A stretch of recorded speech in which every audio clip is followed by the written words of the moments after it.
Bandara ya. Dulu itu saya terima kalau Pak, dari 13 tahun 2 kali.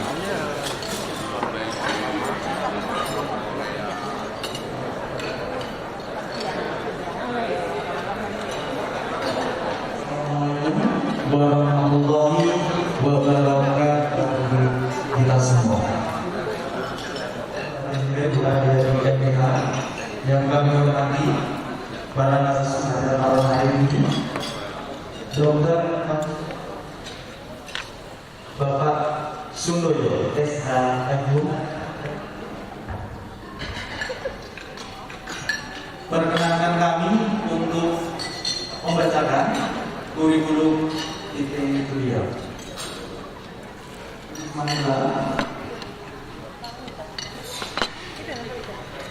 Beliau pernah menjabat sebagai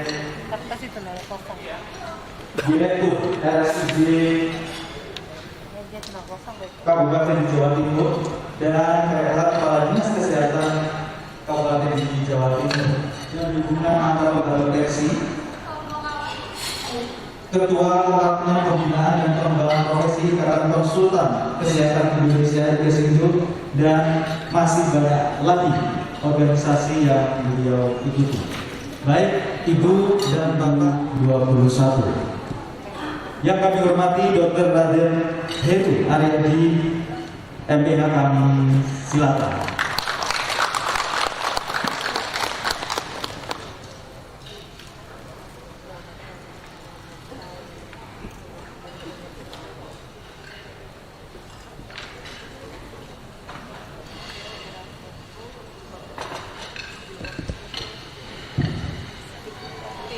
Terima kasih. Dari malam hari ini kita akan menyelenggarakan seminar pra-rehma.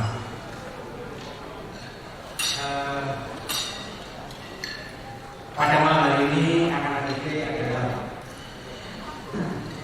jabatan Direktur Mutu dan Administrasi Pelayanan Kesehatan, alamat Hitungan Jadwal Kementerian Kesehatan, Kesehatan Semuanya Kita Tahu, pendidikan S1 Fakultas Kedokteran UI tahun 87, S2 School of Training Institute and Development Profesor California tahun 2001.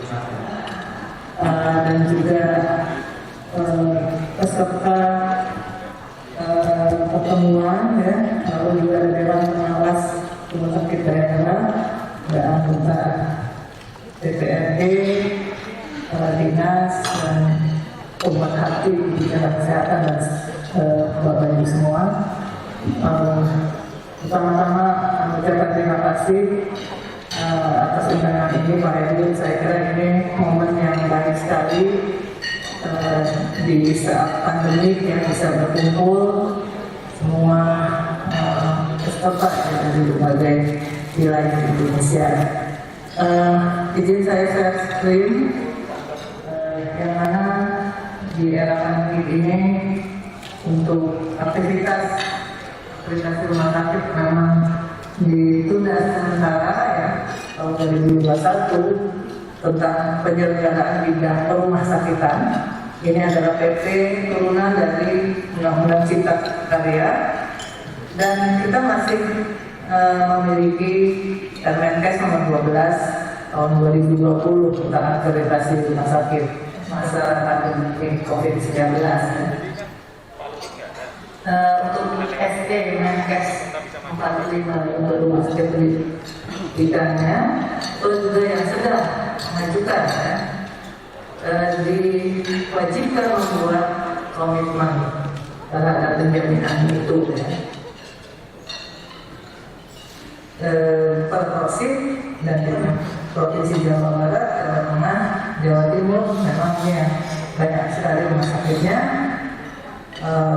Kondisinya pun masih ada ya rumah sakit yang belum terakreditasi di provinsi-provinsi tersebut. Begitu juga ya.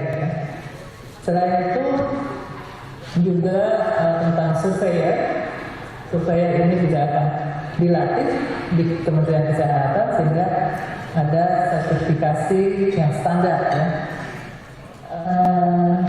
Melihat situasi saat ini masih pada online ya.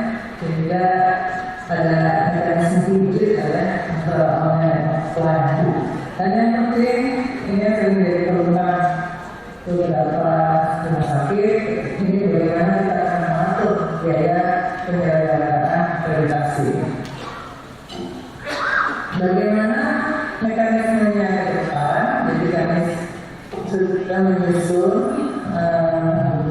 melakukan pengawasan, termasuk pengawasan terhadap lembaga akreditasinya. Nah, inilah ada 6 lembaga akreditasi rumah sakit Indonesia yang terkait ya, termasuk lembaga akreditasinya dengan asosiasi fasilitas kesehatannya dan lain-lain ya. Lalu juga menyusun besaran biaya, nanti ada kisarannya, lalu juga akan dibuat zonasi besaran biaya akreditasi tersebut.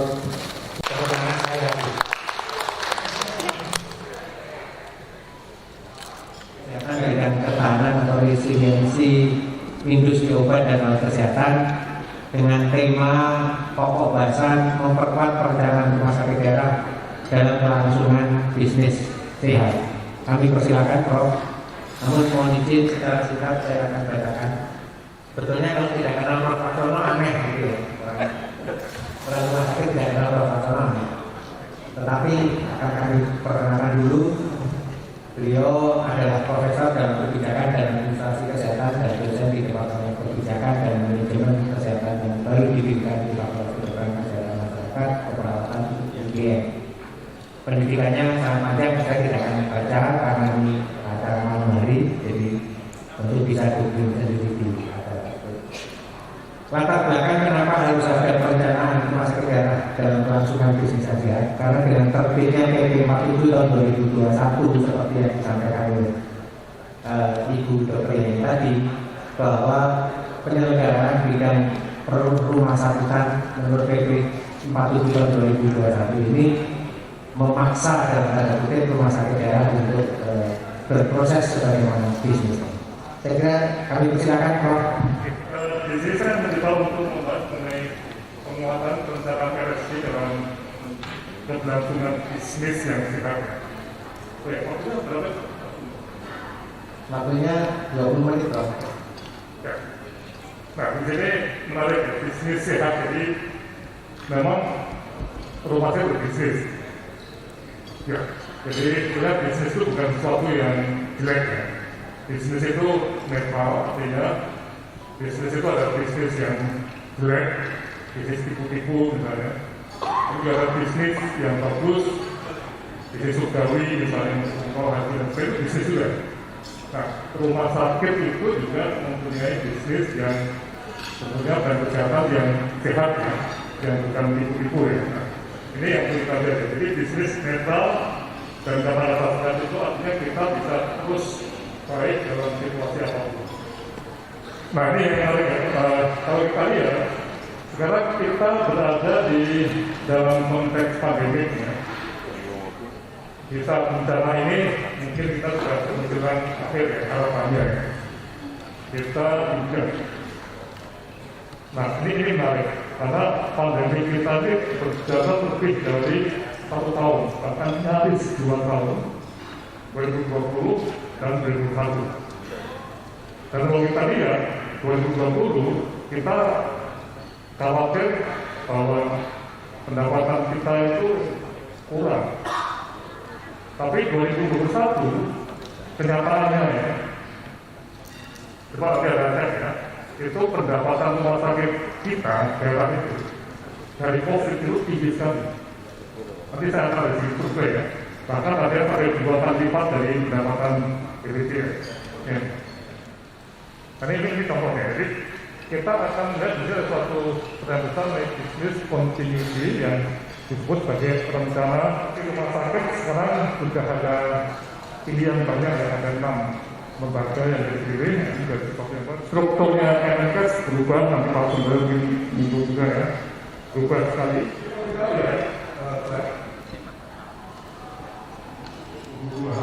Dan juga RSC yang ada buat.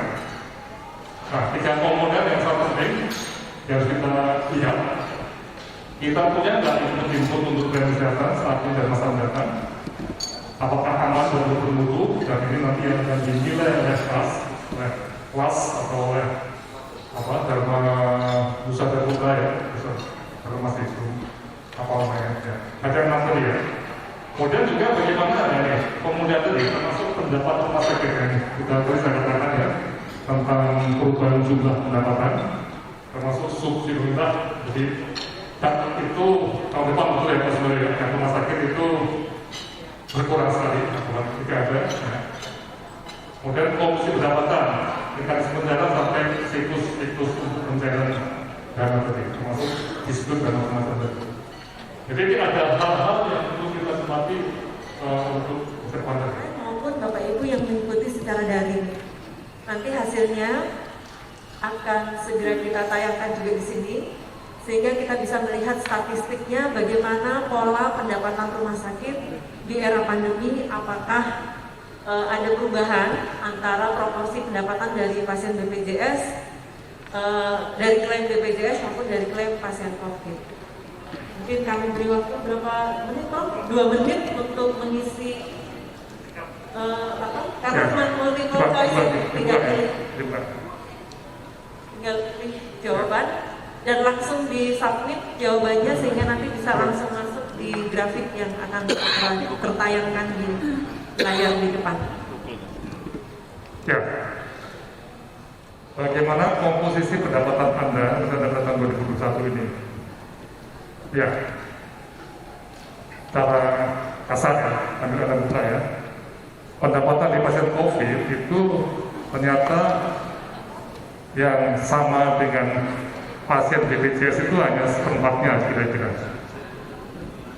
Bahkan ada yang 2 kali lipat ya pendapatan dari pasien BPJS. Jadi artinya apa? Pasien BPJS-nya turun ya. Sementara COVID 2021 itu meningkat tinggi, cepat. Ya, itu hanya 17%. Yang masih 2 kali lipat itu yang 3%. Kemudian terakhir yang di depan, jika pasien COVID tidak ada lagi, ini harapan kita ya, harapan kita. Ya, bagaimana di tahun 2022 ya? Pasien BPJS lebih rendah dibanding pasien umum. Pasien BPJS sama dengan pasien umum. Pasien BPJS antara 100% sampai 150% dan seterusnya ya. Nah, ternyata memang jawaban yang paling banyak ini rumah sakit bukan daerah ya, ini rumah sakit umum ya, versi ya, ada swasta juga. Itu sebagian besar memang BPJS yang paling banyak, di pasien umum itu sedikit. Nah, kalau Anda tulis jawab segera ya, tidak masuk responnya, nggak pernah respons ya. Ya, sudah ya. Jadi pendapatan dari pasien COVID, terus lagi yang lebih dari 20% pendapatan itu ada 25%, jadi cukup banyak yang lebih ini. Ini dari gambaran saja ya. Terus lagi, kemudian pasien umumnya gimana nih? Sama dengan pasien umum itu 14, ya sama dengan pasien umum itu seperempatnya ya. Ini sangat bervariasi sekali ya. Ya, oke. Terus terakhir, nah jika tidak ada lagi, ini bagaimana ke depannya? Ini yang jawabannya juga bervariasi. Ya. Ya. Ini nanti akan kita lihat jadi variasinya ada. Nah, tapi yang paling banyak 33,7% itu pasien BPJS sebetulnya lebih dari 12% dari pasien umum ya. Ini yang ada. Ya, oke ya, nanti kita lihat lagi pendapatan yang sangat-sangat luar biasa. Nah, ini pertanyaan menarik ya, yang kita lihat ya. Apakah pola ini akan mengubah RBA Anda dan juga mungkin rencana strategis Anda? Jadi ini satu skenario yang optimis, COVID itu hilang ya. Jadi pendapatan dari COVID-19 itu akan turun, ya drastis kan. Akan dengan yang biru tuh ya. Ini harapan kita semua dari bangsa ya. Ya. Nah, yang merah itu pendapatan BPJS. Itu logikanya naik lagi ya. Betul nggak? Logikanya ya. Tapi kita juga akan mengalami masa-masa yang belum naik betul, pendapatan COVID sudah turun. Betul nggak? Nah, itu apa yang terjadi di tempat Anda? Bisa nggak ada goncangan keuangan nih? Karena kenaikan kembali pasien BPJS itu belum menjadi jaminan loh. Tapi yang jelas klaimnya tidak ada lagi. Ya. Oke, klik lagi. Jadi ini sesuatu yang tapi tetap kita harus perhatikan juga, mungkin terjadi juga. Ya, kita berikutnya. Oke, nah terakhir ya, jadi dalam situasi ini benar menarik. Anda para direktur rumah sakit, mikir nggak ini? Ya. Apa yang saya sampaikan ini? Nah, sehingga kita bisa melihat ya, ada kelompok direktur rumah sakit yang berpikir dan yang beraksi ya. Kotak 1, 2, 3, 4. Kotak 1 itu banyak berpikir dan banyak action. Kotak 2 itu berpikir banyak tapi actionnya sedikit ya. Kotak 3 itu berpikir sedikit, actionnya banyak. Kotak 4 sedikit berpikir, sedikit action. Yang terbaik yang mana nih kira-kira? Anda termasuk kelompok mana nih? Ya, klik ya. Harapannya ya klik satu tentunya ya. Anda berpikir dan berpikirnya dimulai dari bisnis continuity plan ini. Mikir, merencana itu memikirkan ya. Sampai satu titik apakah rumah sakit saya harus merubah rencana strategik bisnisnya. Nah ini mikir betul. Jangan sampai datang ke sini cuma jauh-jauh tidur di sini, ya, atau lemes di sini. Enggak. Anda datang ke sini jauh-jauh itu diutus oleh Pemda Anda, masyarakat Anda untuk berpikir. Gitu. Nah pertanyaannya, berpikirnya mau jauh apa? Nah, saran kami, mari kita berpikir dengan cara menyusun dokumen perencanaan berkelanjutan yang mungkin akan merubah rencana strategi bisnis. Masih mudah-mudahan sih banyak. Ya. Kemudian juga para pemimpin ketua-ketua KSM dan dokter itu juga sedikit bagaimana mengenai pelayanan kesehatan yang dimilikinya ya. Ginjal kronis, gagal ginjal itu juga meninggal. Ya. Ini menarik kalau kita lihat. Kemudian juga bagaimana home care, telemedicine gitu, apakah akan dipakai oleh pasien-pasien yang memang bukan di rumah, tidak perlu rumah sakit. Itu pemicu, ya saya terakhir saya kira ya. Mari kita bahas bersama sehingga Anda menjadi direksi rumah sakit, direktur rumah sakit yang berpikir dan action. Sekian dan terima kasih. Wassalamualaikum warahmatullahi wabarakatuh. Waalaikumsalam. Akan diubah menjadi BPJS kelas 1 itu janjinya Prof. Gubernur. Baik, terima kasih Prof. Artono. Selanjutnya kita akan masuk ke sesi ketiga yang ada perubahan sedikit jadwal yang seharusnya berbagi pengalaman, tapi kali ini akan disampaikan oleh Bapak Sundoyo SHMU dengan tema penguatan organisasi rumah sakit daerah sebagai antisipasi pelaksanaan peraturan pemerintah nomor 47 tahun 2021 tentang penyelenggaraan bidang rumah sakitan. Izin saya bacakan singkat meskipun saya yakin Bapak Ibu sekalian sudah kenal Pak Sundoyo. Saya akan bacakan singkat dulu idenya. Nama lengkap Sundoyo SHMU. Ya sudah IMB itu. Tetapi ketika bangunannya itu adalah digunakan untuk ruang IGD kita gitu. Itu yang nanti akan digunakan sebagai persyaratan yang harus diakses oleh teman-teman PU gitu ya terkait dengan standar tadi itu. Nah setelah itu selesai gitu ya, izin mendirikan dari selesai, baru kalau dulu adalah izin operasional, ke depan tidak ada lagi nomenklatur izin operasional, tidak dikenal. Yang ada adalah perizinan berusaha, yaitu perizinan berusaha rumah sakit. Lanjut. Ini adalah beberapa klasifikasi rumah sakit yang tadi saya sampaikan. Jadi rumah sakit kelas rumah sakit umum itu adalah ada ADC, lalu rumah sakit khusus itu juga ada ADC. Tetapi ada satu jenis tambahan lagi di sini adalah rumah sakit di Pratama. Next, rumah sakit di Pratama. Tetapi memang rumah sakit di Pratama tidak bisa didirikan di seluruh wilayah. Dia hanya untuk pemenuhan kebutuhan pelayanan yang memang di daerah-daerah tertentu seperti daerah terpencil, perbatasan misalnya, lalu kepulauan terluar itu memang belum ada rumah sakit Jadi di Pratama hanya boleh didirikan di wilayah-wilayah tersebut. Lanjut.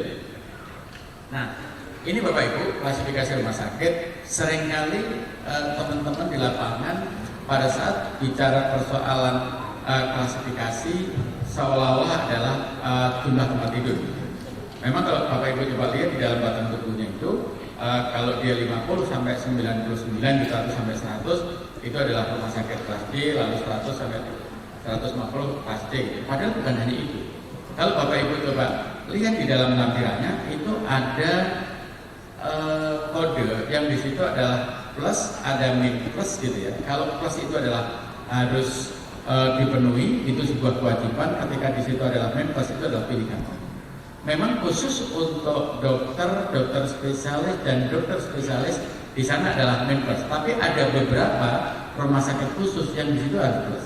Pasti tidak bisa Ibu akan keluar izin, pasti tidak bisa Bapak Ibu akan dikeluarkan kelas rumah sakit.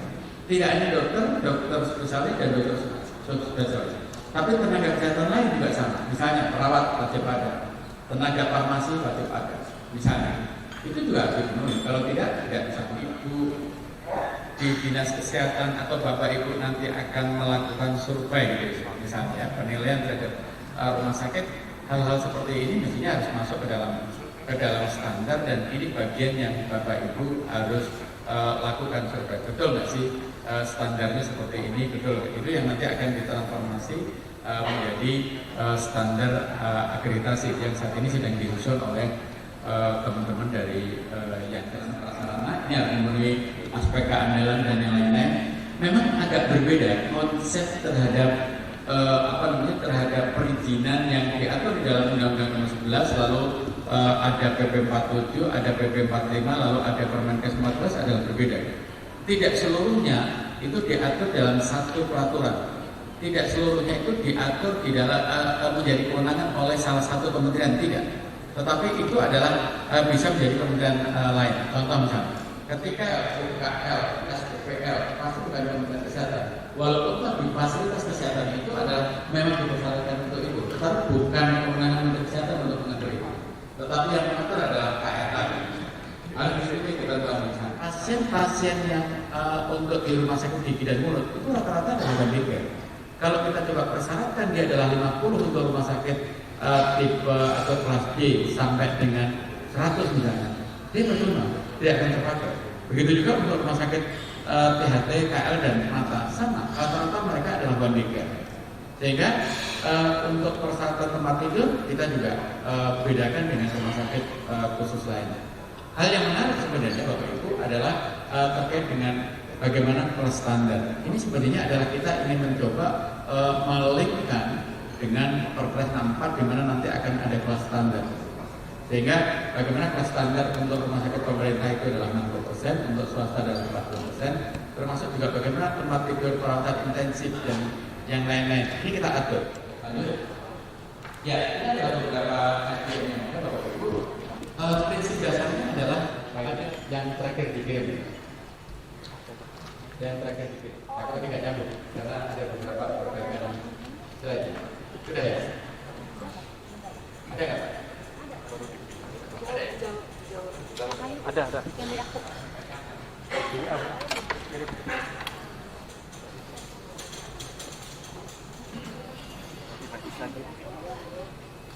Tapi langsung saya forward ke pertanyaan. Ya. Sudah ya? Ada. Ya. Yang terakhir.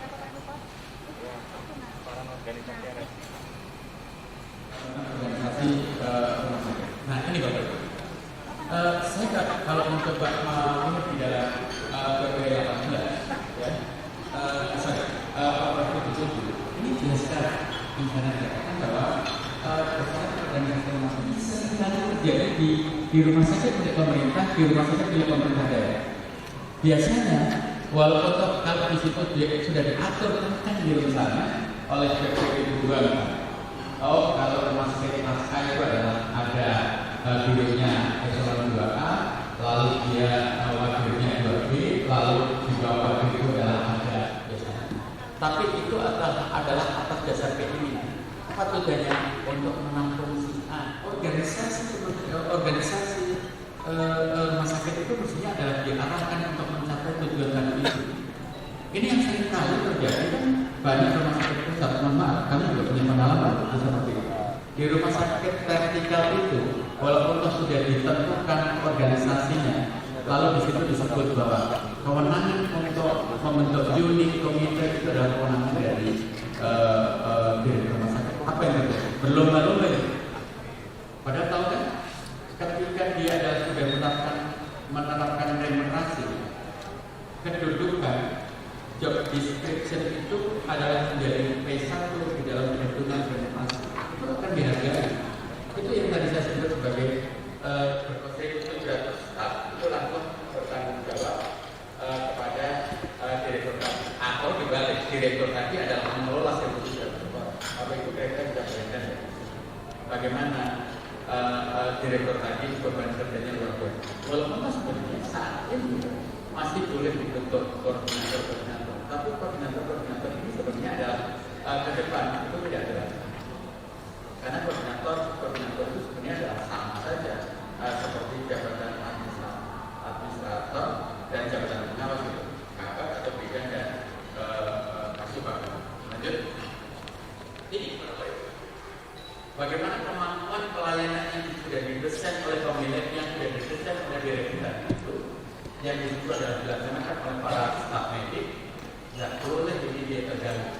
Kalau rumah sakit umum adalah seperti ini kemampuan pelayanannya, lalu kalau untuk rumah sakit adalah seperti ini, jangan penyederhanaan birokrasi itu menjadi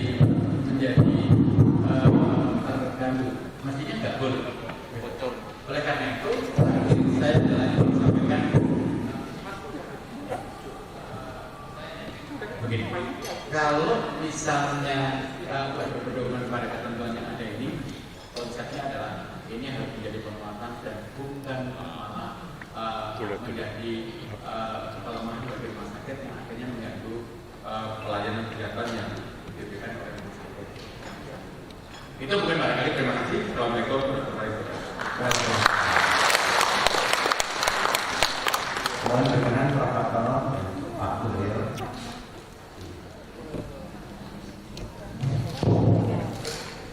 Terima kasih.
Di dalam pasal kaitannya dengan masalah KPA ini, yang betul adalah bahwa KPA hanya boleh khusus PPTK dan pejabat keuangan lainnya.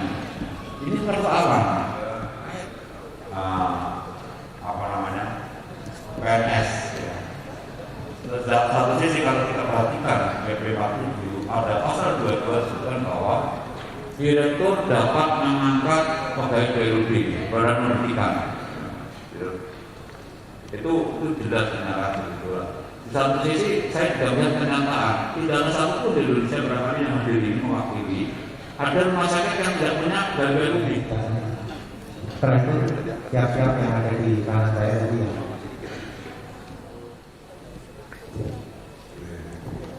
Assalamualaikum warahmatullahi wabarakatuh. Terima kasih atas kesempatan yang diberikan kepada kami. Untuk Bapak Kasubag dan 3 pembicaraan tadi, kami sudah mendengar apa yang disampaikan.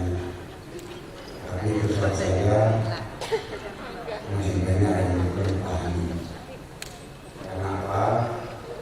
Kalau bisa modul yang disampaikan ada berpublik ke kami di media untuk bahan diskusi yang malam ini.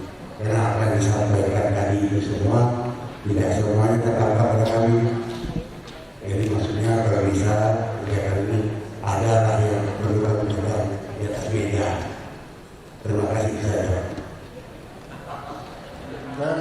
Banyak dari Jakarta, dari Polda. Pak Sudoyo, selamat malam Pak Sudoyo. Pertanyaan saya tadi saya menarik dengan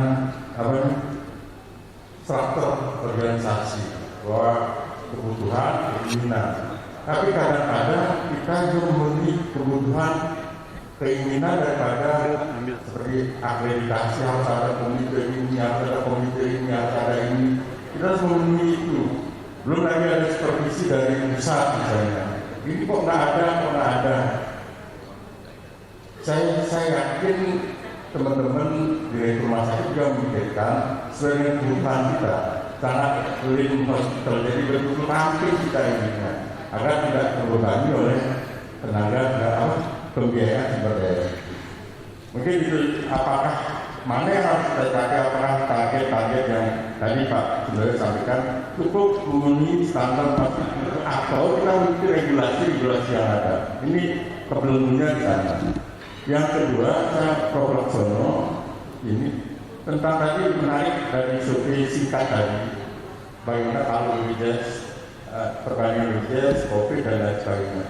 Tapi sebenarnya ada satu hal yang dari rumah sakit ini kan adalah pertama keberlangsungan pembayaran layanan tersebut. Yang kedua penyesuaian tarif, Prof. Yang dalam hal ini harus ada tinjauan yang setiap 2 tahun sekali atau berapa kurun waktu sehingga penyesuaian terhadap kebutuhan atau inflasi yang ada sehingga layanan kita dihargai pantas untuk seliditas layanan rumah sakit. Demikian dari saya, terima kasih. Terima kasih. Terakhir. Saya Dr. Hadi dari Rumah Sakit Paru Jawa Timur. Saya ingin mempertanyakan tentang UOBK ke Pak Doyo. Bagaimana tentang UOBK menurut Bapak? Apakah tetap kita sebagai UPT atau bagaimana? Yang kedua untuk Prof. Laksono, saya ingin tanya kiat-kiat BTP itu yang paling bagus untuk rumah sakit itu apa Pak? Jadi yang kami perlukan sebenarnya kiat Pak, supaya kita bisa survive di masa pandemi dan pasca pandemi. Mungkin itu, terima kasih. Wassalamualaikum warahmatullahi wabarakatuh. Memang aku itu berkaitan. Jadi pertemuan hari ini, malam ini menekankan mengenai arti dari pandemi ini, situasi yang terjadi dan ada ketidakpastian. Dan termasuk bagaimana pembayaran BPJS, situasi keuangan negara dan sebagainya. Nah, tujuan dari ilustrasi saya memang baru membuka perhatian mengenai itu semua. Betul pakai data real. Tapi dari apa yang didapatkan ini, Pak, itu bisa terang sebenarnya. Hasilnya gimana hasilnya? Ya, hasilnya. Jadi ini kelihatan sekali ada perbedaan pendapatan yang sangat luar biasa antara tahun 2019, 2020, 2021, dan mungkin 2022 ya. Coba Pak, bukan. Terima kasih. Jadi dari hasil survei kita tadi ada sebesar 46,7% rumah sakit yang merespon ini ya. Jadi yang merespon ada 107. Dari 107 ini 46,7% itu punya pendapatan dari pasien COVID itu 100-200% dari pendapatan BPJS. Artinya seimbang ya, bahkan lebih besar dari pasien BPJS pendapatan dari COVID-nya. Nah, kemudian ada 25%-an yang pendapatannya itu bahkan lebih dari 200%-nya pasien BPJS. Artinya besar sekali kan dari pasien COVID. Nah ini kalau kemudian kita berharap, kita nggak mau pandemi ini masih lebih lama lagi. Dan kita semua berharap pandemi segera berakhir supaya kita bisa jalan-jalan bebas kayak dulu. Tapi ini tadi, ketika pandemi itu terkendali, artinya kita harus siap dengan kehilangan sekian banyak pendapatan yang selama 2 tahun ini mungkin sudah kita terima. Nah, yang disebut sebagai business continuity plan yang diterapkan oleh Prof. Prasojo tadi adalah sebelum itu terjadi, sebelum kita sampai ke titik itu, kita harus sudah mempersiapkan diri supaya kehilangan pendapatan dari pasien COVID itu tidak membuat kita kolap, karena kita sudah mempersiapkan cadangan dari mana sumber-sumber pendapatan lain yang bisa kita dapatkan. Dalam hal ini mungkin kita sudah mulai memikirkan informasi pelayanan. Ya, di survei ini tahun depan kalau COVID ya zero atau sedikit ya, itu kehilangan pendapatan yang sangat signifikan. Nah, memang pertanyaannya dari BPJS itu akan bisa kembali rebound atau tidak, ya. Dan tadi kapan bayarnya, istilahnya gimana? Ini ada di tantangan besar, dan tadi kalau dari kita ya, itu yang saya kita lakukan dalam latihan gimana? Karena itu mungkin kita saja bikin latihan bisnis continuity plan menggunakan Zoom aja. Dan rumah sakit bisa satu tim Pak untuk berjalan latihan tadi. Pertama mendeteksi seperti ini. Yang berkurang itu mana? Dari pelayanan klinis yang mana? Yang akan berubah itu yang mana?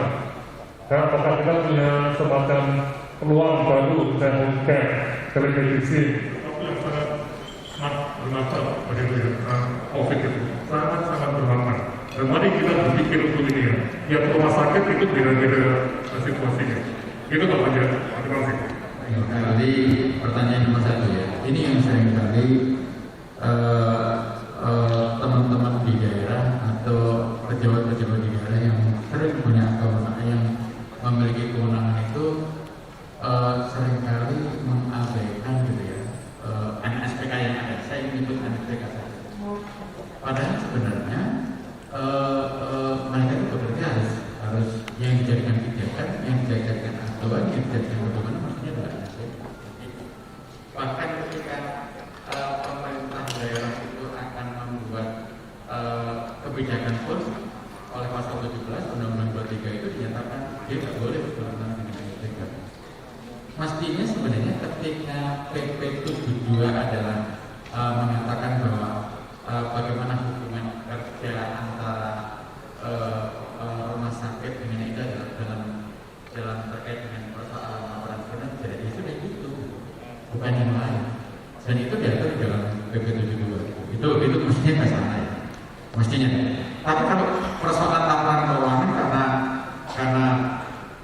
apa namanya keuangan rumah sakit itu adalah bagian dari, kan dinyatakan seperti itu kan, bagian dari apa namanya alokasi anggaran kementerian kesehatan, dia harus menjadi satu tangan. Itu yang pertama. Yang kedua terkait dengan hanya dapat menyusun, saya juga nggak tahu apakah ketika dia menyusun selesai kan enggak, dia melaksanakan tugas fungsi sesuai dengan ketentuan aturan yang ada. Apa itu kalau KPA, bagaimana kalau